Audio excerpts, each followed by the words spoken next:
Alhamdulillah alladzi khalaqal mauta wal hayata liyabluwakum ayyukum ahsanu amala wa huwal azizul ghafur.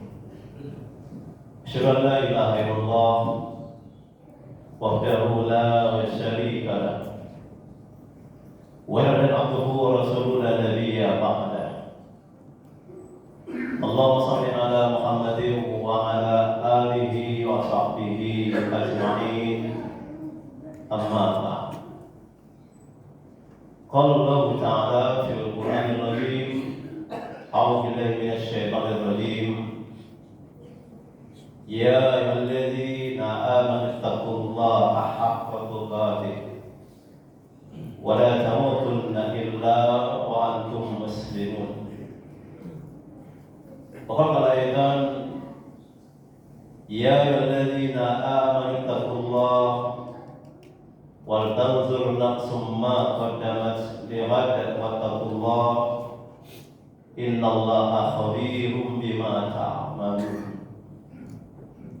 ولا تكونوا كالذين نسوا الله فأنساهم أنفسهم أولئك هم الفاسقون. La yastawi ashabun nar wa ashabul jannah, ashabul jannati humul faizun. Qala Nabi sallallahu la yu'minu ahadukum hatta yakuna hawahu tab'an lima jitu bih. Sadaqallahul lazim wa sadaqa rasuluh. Hadirin jamaah salat Jumat rahimakumullah, mari kita khusyukkan hati kita untuk selalu bersyukur kepada Allah Subhanahu wa taala. Kenapa?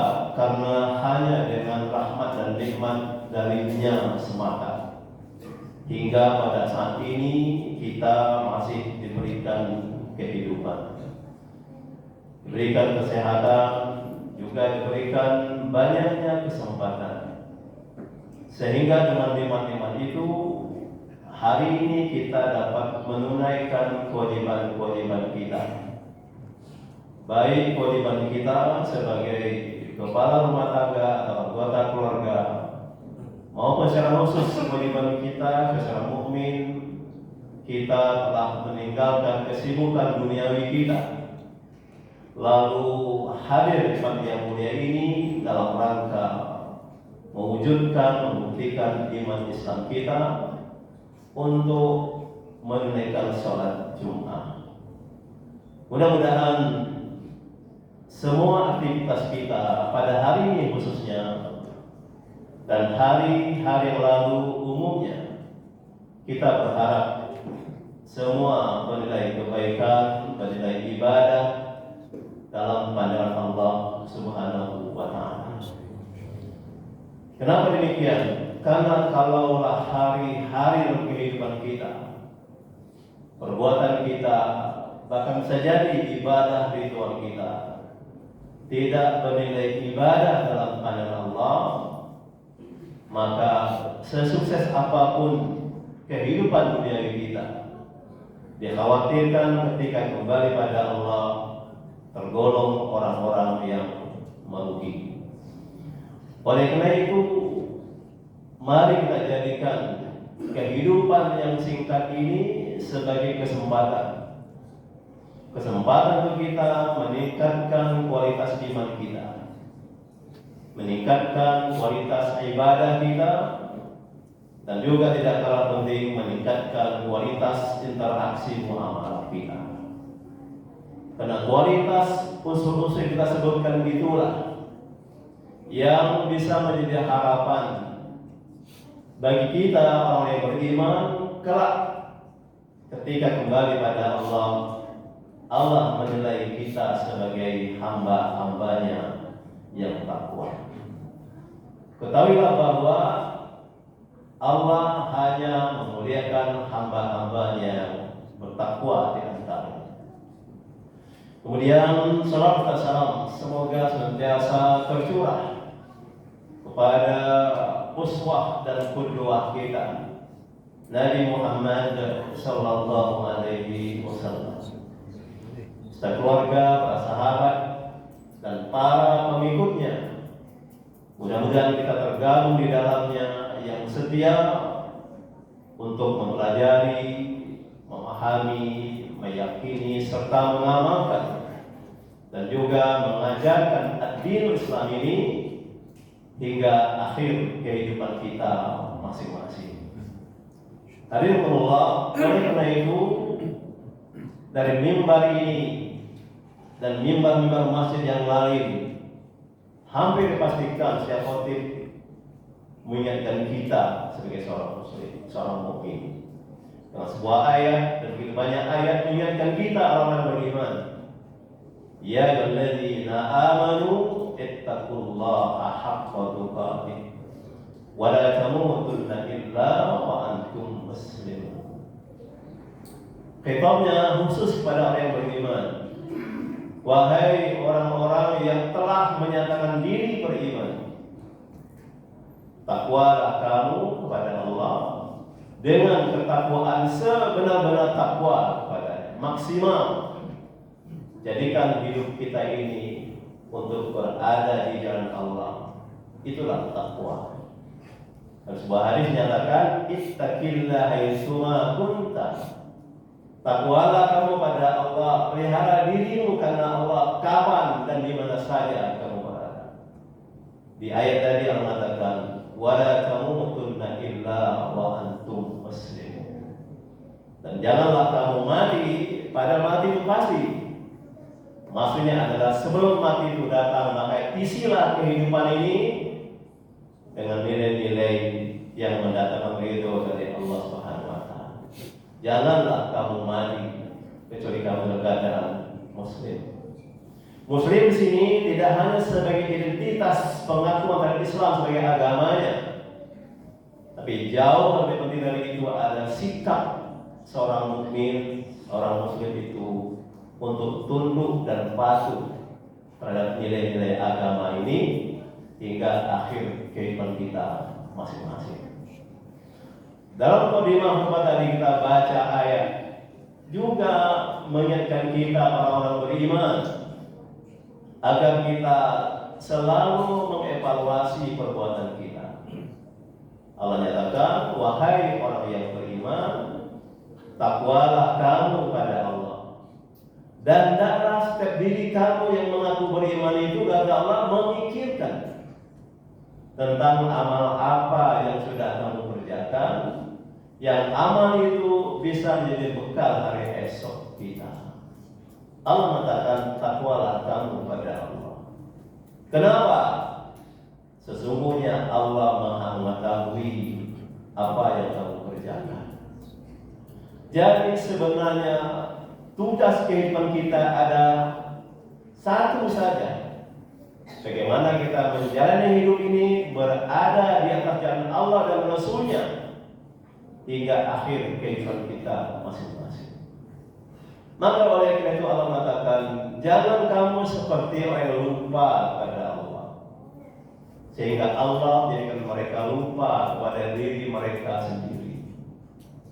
Jadi akibat lupa, akibat lalai, akibat mendustakan nilai-nilai agama ini, dampak buruknya kembali pada diri manusia itu sendiri.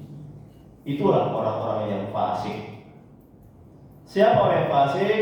Orang yang fasik adalah orang yang bisa jadi dia beriman pada Allah, dia percaya kebenaran dari Allah, tapi dia tidak tunduk pada kebenaran itu. Dia bersikap, berperilaku hanya mengikuti keinginan hawa nafsunya. Maka kata Nabi SAW, la yu'minu ahadukum hatta yakuna hawahu tabahan lima ji'tu bih. Tidak akan benar, kata Nabi, iman seorang di antara kamu. Dia mengaku beriman, tapi imannya tidak benar, kata Nabi. Sehingga setiap keinginannya mengikuti ajaran yang aku bawa. Jadi betapa kebenaran kita orang yang beriman selalu dan selalu mengevaluasi perbuatan kita. Sudahkah perbuatan kita, amal kita membekali hari akhirat kita? Sebab saja kita pergi pagi, pulang petang, mungkin tidak pulang, hanya membekali diri kita untuk dunia yang fana ini. Dan terkadang untuk itu dia tidak peduli halal, haram, baik, buruk, perintah, larang. Yang penting dia mendapatkan dunia. Bisa jadi dia mendapatkan dunia itu, tapi apalah artinya dunia itu ketika dia kembali pada Allah, dia tergolong orang-orang yang merugi.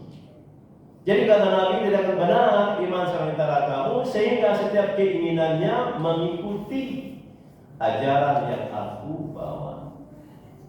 Maka selayaknya dan seharusnya orang-orang muslim, orang mukmin memahami agamanya. Harus tahu mana baik, mana buruk, mana perintah, mana larangan, mana halal, mana haram. Dan dalam ibadah, mana sunnah, mana bid'ah, mana tauhid, mana syirik. Karena itulah perang ilmu yang beriman agar dia mampu memisahkan dua hal yang tidak bisa dipertemukan itu. Allah nyatakan bahwa wala taqfu ma laysa laka bihi ilmun. Inna sam'a wal basara wal fu'ada kullu ulaika kana anhu mas'ula. Janganlah kamu mengikuti satu perbuatan dalam satu perbuatan yang kamu tidak paham tentang ilmunya. Artinya apa? Setiap mukmin beraktivitas berawal dari pemahaman bagi yang melakukan suatu perbuatan itu. Kenapa demikian? Sesungguhnya pendengaran, penglihatan, bahkan apa yang tersirat dalam hati kita, semua itu akan kita pertanggungjawabkan ketika kita kembali pada Allah Subhanahu wa taala. Jadi mari kita kembali pada fitrah.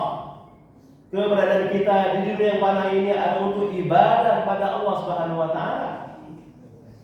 Sebagaimana terbiasa kita ikrarkan dalam sholat kita, inni wajjahtu wajhiya lilladzi fataras samawati wal arda hanifan muslima wa ma ana minal musyrikin.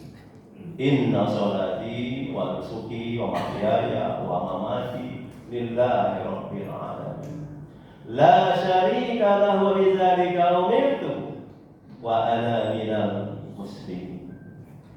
Ini ikrar seorang muslim, ikrar akidah, ikrar ibadah, ikrar muamalahnya. Wah, hidup ini lurus fokusnya hanya pada Allah Subhanahu wa taala. Aku hadapkan wajahku, kehidupanku kepada Allah yang mencipta langit dan bumi ini dengan hanifan muslimah. Hanif adalah hati yang ikhlas, hati yang lurus, hati yang tumbuh dari keimanan mentauhidkan Allah, melalui ketaatan terhadap nilai-nilai agama muslimah. Muslimah adalah tunduknya terhadap syariat agama ini. Dengan dua faktor itulah kita akan bebas dari kesyirikan. Hati mentauhidkan Allah, amal siang dengan syariat agama ini, baru kita menyatakan aku tidak tergolong orang-orang yang menyekutukan Allah Subhanahu wa taala. Itulah akidah seorang muslim. Kapan dan di mana dia berada, Allah lah yang ditujuan hidupnya. Lalu ibadah kita, muamalah kita, sesungguhnya sholatku, perjuangan hidupku, bahkan mati, hidup dan matiku hanya untuk Allah Rabbul Alamin. Itulah yang diperintahkan kepada kita agar kita benar-benar menjadi seorang muslim. Hadikumullah, hidup ini singkat, kematian itu pasti datang. Tapi masalahnya kita tidak tahu kapan mati itu datang.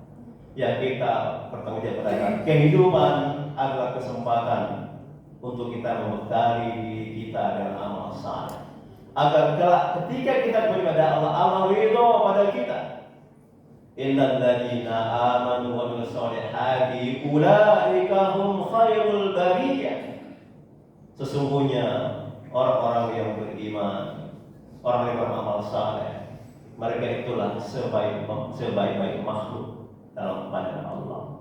Jadi tujuan kita beragama di dunia yang fana ini sebenarnya tidak saja mencari sukses dunia, tapi bagaimana dunia yang fana ini menjadi jembatan, menjadi jalan untuk kita kita sukses ketika kita kembali pada Allah Subhanahu wa taala.